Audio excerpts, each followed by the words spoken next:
What's going on, guys? Joey Franzo with Flex Training Systems here, and today I'm bringing you guys my meet day commentary. I always do these after I compete because I feel like it can be useful for people out there, and it's also kind of like a way to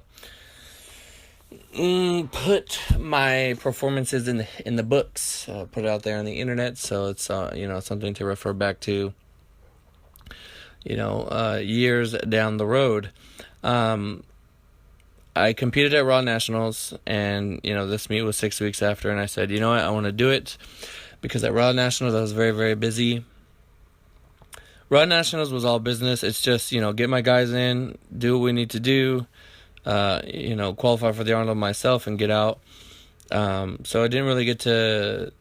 I mean, I enjoyed myself. I felt very accomplished after that experience, but I just felt like, I want to have a meet for me. I want to have a meet where I can just enjoy myself and do what I got to do on the platform. Shout out to my girlfriend Tina coming out here with me to record on her fancy camera and take care of me during this competition. Normally I cut about 7 kilos to make weight, 4 105s. I did not cut for this meet. Everybody likes to look at what you're doing and tell you how to do things and da-da-da-da-da. And most people are saying, oh, well, you squatted that 650 because you didn't cut weight. I know that what I'm saying is it doesn't really make sense to people, but I am telling you, I've done this cut a million times. And I don't think that's the case, and you guys will see on bench press. I'll come back to it to that point after the squat here. This is a 650-pound squat. The biggest reason I feel like my squat improved was that I changed to flats. My squat is much more efficient from this stance in flats. I have better balance. I feel more confident with the bar on my back. I get more hips involved. I don't have my butt shoot up out of the hole like I do when I squat narrow. I feel like I'm using like my whole leg instead of kind of taking certain muscles out of it.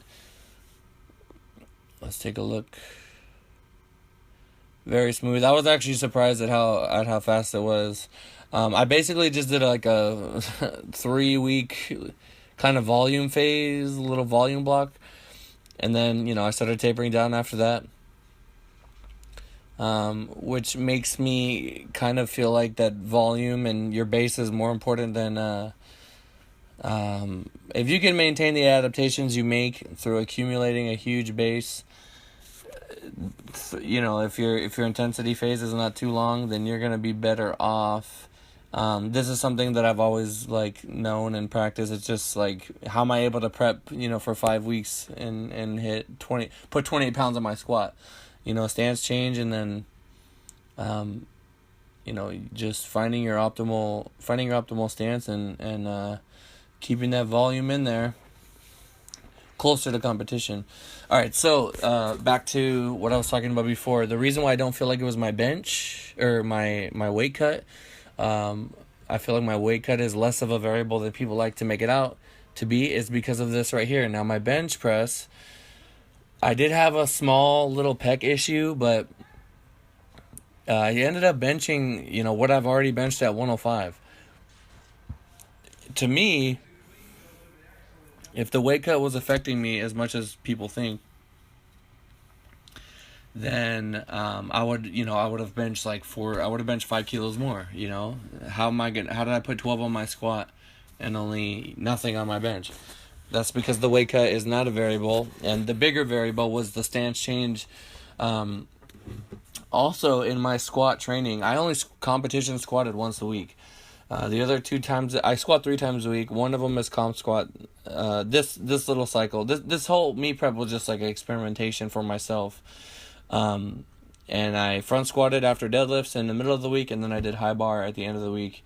And then towards the end, when I started pulling back on volume, I added in singles competition-wise later in the week, so I could kind of keep that volume moderate and not drop off too soon.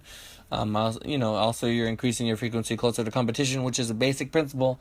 Not really increasing your frequency, but increasing your specificity. That's a 584 opener there. Now the bar we're using here is called an Evanco bar. It's a very thin bar. The markings on it are completely different except for the power rings, the typical competition rings, but it has like 3 sets of rings. Also, the knurling is much more narrow on this bar, which is why it kind of looks like the knurl is going to be on my thighs when usually my legs are on the smooth. This pull here gives me 1742, which is what I wanted. Happy day there. I took a big jump, as you guys can see. I don't know if I would have got reds at a high level meet from my knees coming forward slightly in the bottom, but I've gotten reds for it before. It's kind of one of those things where, you know, it just depends on the judges. At the Arnold last year, it was way worse than that, and they didn't call me. At this meet, they didn't call me, so... But at Nationals, they did call me. And at Nationals, you know, we had some of the strictest judging I've ever seen. They caught everything. So I don't know. I honestly don't know. I think it's a coin toss when it comes to that. It's just how I'm built. Look how small my arms are. They're so short. And look how long my legs are and my torso. So now on that last pull, I tried to grip the bar with my fingertips, which somebody had suggested, which was kind of dumb to do on the fly. But either way, we got what we came for, 1742 total. That's 50 pounds of my total from Nationals. Thank you guys so much for watching. I really appreciate it. A couple more vids coming out for the end of the year, and then that'll be it for 2016. Big plans for 2017. Stay tuned. I love you all. Thank you so much, and peace.